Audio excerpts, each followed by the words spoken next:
Alright, so we've got our put together square. I have best pressed some scraps. I haven't best pressed all of this, just the corner that I want to use, which is going to be this one, and our base fabric, black, that shows everything. Okay, now I'm going to zoom into, I want to put this in the middle of the shot, because I'm going to zoom into this so that you can see the numbers that are printed: A1, A2, A3, A4, A5, which will just make up that block. But I'm going to zoom in so that you can see what I'm on about.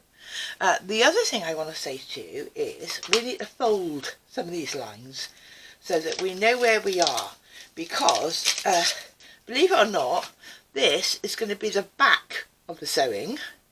Although we're going to sew from this side, we're kind of sewing back to front. So we're going to sew this side, but what goes on the back of here is going to be the best side, going to be our front side of our square. So let me just explain that to you and show you for a moment. Now, as I said to you, certain things are very important, like the outside line. So for us to know where to put the fabric down, I'm just using a piece of card that I can fold against, so I know I got a good line. Yeah. So I'm going to do that in two directions.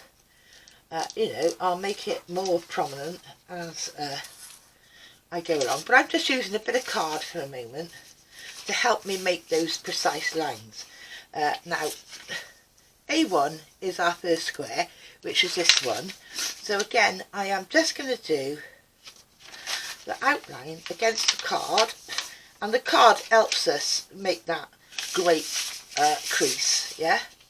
And again, against a piece of card. Now you can use a postcard, or just something. You don't want it to be too thick, but you want it to be firm. Okay. And the next thing I'm going to do is against that card is I'm just going to fold it along that line, yeah. And the last line I want to fold for a moment is this little bit here. Right? So I'm just pre-folding where I want it for the moment, where I'm going to sew next, and that gives me a pattern on the back of where my folds are. Can you see if I crumple it a bit? Yeah, so it gives me what I can see where I need on the back.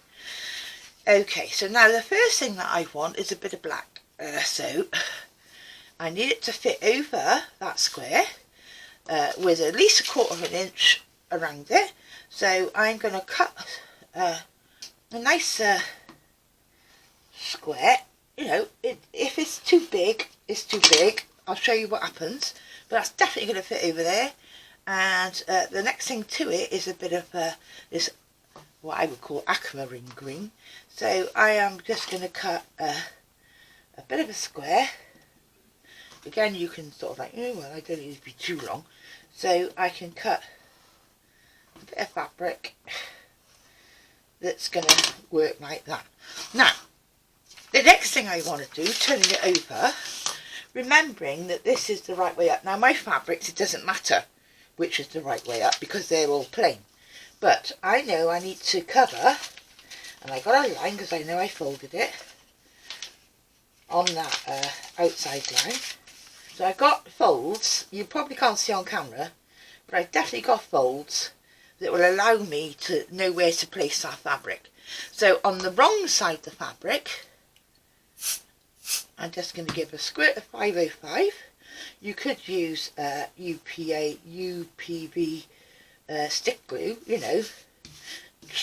children's schoolroom glue, yeah?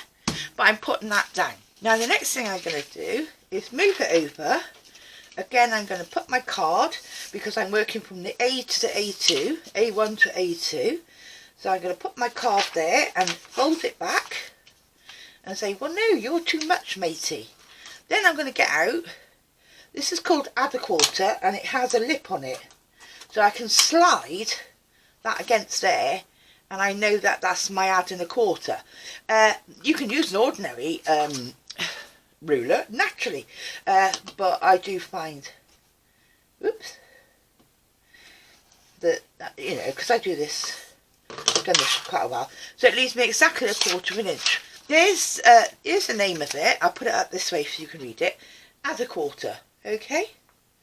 So you can stop the video and look at that if you want to buy one. They're not expensive and they are definitely well worth it. So now that's that. So I know that's exactly 1/4 inch over what I wanted. Then I can take the other piece of fabric that I cut, and remembering that it has to cover this top line which is there, and it has to cover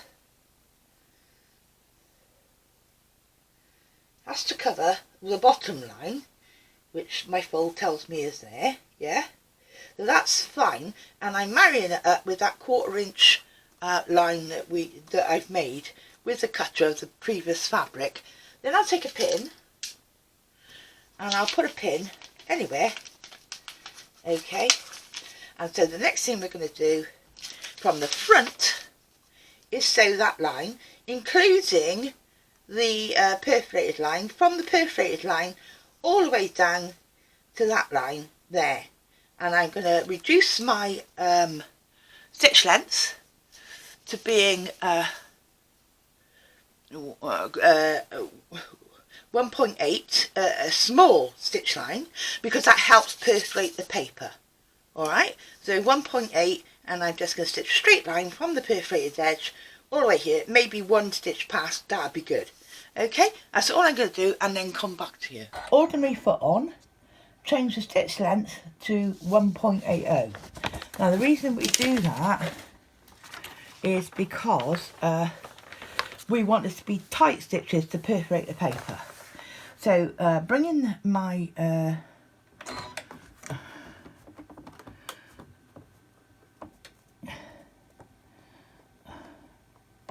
and I am just testing where that needle comes down. Bring it back a little bit. Right, so from there I'm sewing down that line between A1 and A2. So straight line, keeping the line in the centre of my foot as I go, and maybe 1 over, and then cutting it off and saying that is that. So, oh, didn't cut. Had a few problems lately, you need service. Right, so I'm just cutting my threads. So I've gone from the outside the perforated line all the way down and 1 stitch over on that side. So I can turn it over. Oh, that's not be good underneath. Don't know what happened there. Never mind. And then I can fold that forward. Okay, and you could press it, but I do find that finger pressing is good enough, and to hold it so that I know it's in place at the moment, I can put a pin in it so I know it's all right. So now, as you can see, this is our best side coming out. So as I said, we just sewed that line down there, and now using our bit of card, our next line to sew is A1, A2, A3. So it's between A2 and A3. So we fold that back. Yep, so there you can see the overlaps that we've got.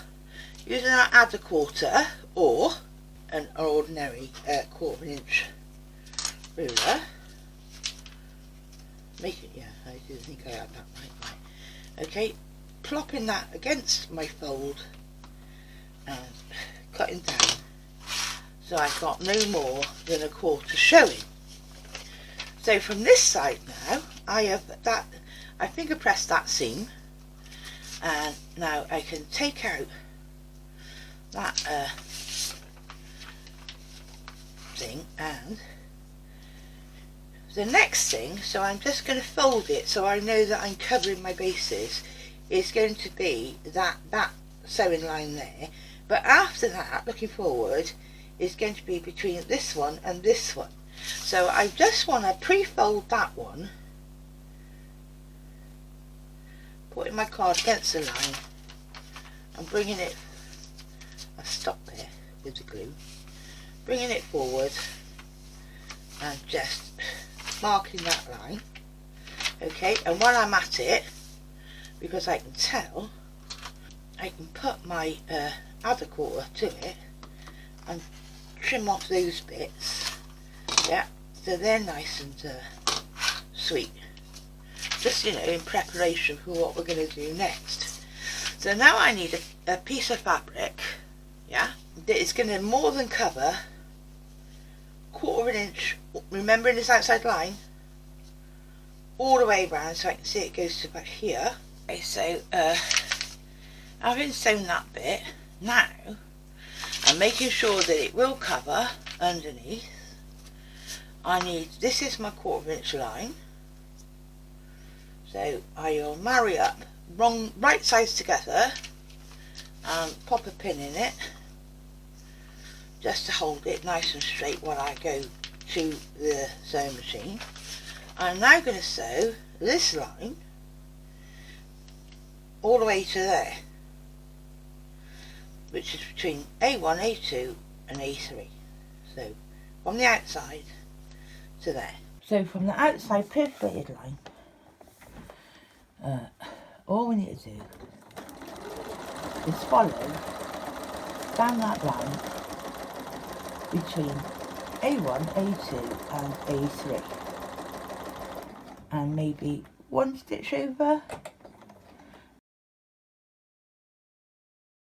We've just come back, we've sewed that line, press it forward and just temporarily come back pin. and I finger pressed it forward, remembering this is our good side.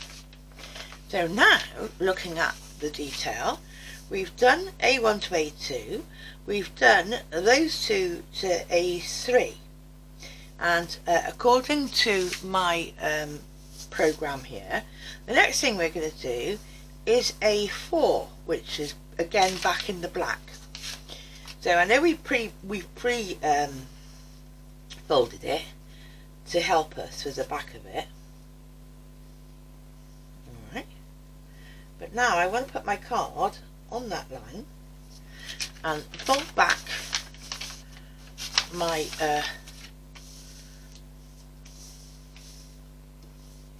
paper, put my other you see what I mean? This is so helpful. You can use a ruler obviously, but I need to cut this now because these are all excess bits. All I want left is my 1/4 inch. So I'm going to start there and cut and get rid of what I can, and then slide my ruler down and continue to cut. So I've got rid of, so all I'm left with now, as you can see, is that 1/4 inch line. So now we're back to black. Okay, so I need to get my black fabric and I'm going to be covering this part.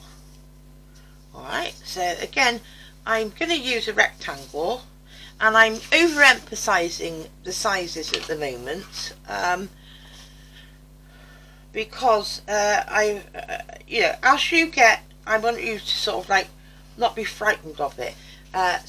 But as you get better at this, so you will realise that you can cut these pieces smaller as long as they still fit over the line that you want to use. So now, as you can see, I have got that line, and the one thing I haven't folded is the outside line of that black. So I'm just going to do that so I can see it from the other side. So again, I'm just going to use that piece of card to give me that outside line. Okay, so now I know exactly that triangle on there, so that it's coming down here, and I can put my piece of black, making sure that I'm covering my top line. I can put that piece of black against that 1/4 inch line that we've just made, pop a pin in,